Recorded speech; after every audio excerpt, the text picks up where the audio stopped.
Welcome to my mini blog. तर सकाळी सकाळी मी उठले, अंघोळ केली आणि त्यानंतर नाश्त्याला काय बनवावं म्हणून मग बघितलं तर पास्ता होता माझ्याकडं. तर पातेल्यात पाणी घेतलं, गॅस पेटवला आणि पाणी गरम व्हायला ठेवून दिलं. त्यानंतर इकडे मी पास्त्याचं पॉकेट घेतलं, त्याला कैचीने कट करून घेतलं. कट केल्यानंतर ते गरम पाणी झालेलं होतं, त्या गरम पाण्यात ते टाकून दिलं. त्यात थोडंसं मीठ घालायचं आहे आणि तेल टाकायचं आहे, म्हणजे व्यवस्थित एकमेकाला लागणार नाही, व्यवस्थित शिजेल. आणि इकडे बघू शकता उकळत होतं तोपर्यंत, म्हणजे ते शिजत होतं व्यवस्थित. कांदा कट करून घेतला, माझ्याकडे मिरची नव्हती, टोमॅटो पण नव्हतं, तर मी लसूण घेतलं, त्याला व्यवस्थित बारीक करून घ्यायचं आहे.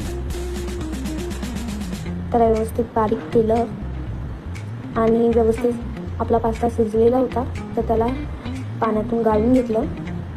पाणी झाडून घ्यायचं पूर्ण आपल्याला. त्यानंतर इकडे मी पातेलं ठेवलं होतं गॅसवर, त्यात तेल टाकलं, कांदा टाकला आणि लसूण टाकलं.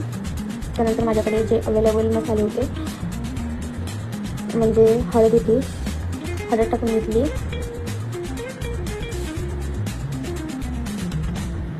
मीठ टाकून घेतलं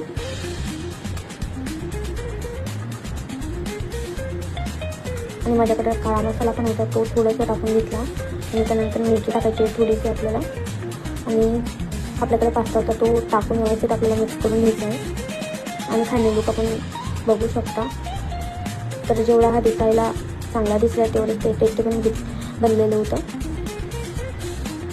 कांदा आणि टोमॅटो असता तर अजून भारी झालं असतं. मग मी गेले होते शेतावरती, तर शेतावर मला हे दिसलं, म्हणजे खूप दिवसानंतर मला कबूतर दिसलेलं होतं, कधी इकडे शहरात बघायला मिळालं नाही, तर खूप सुंदर वाटलं. आणि हे होतं, थोडी ऊन टपलेली होती, तर खूप दिवसानंतर. तर माझा मिनी ब्लॉग कसा वाटला तर कमेंटमध्ये नक्की सांगा.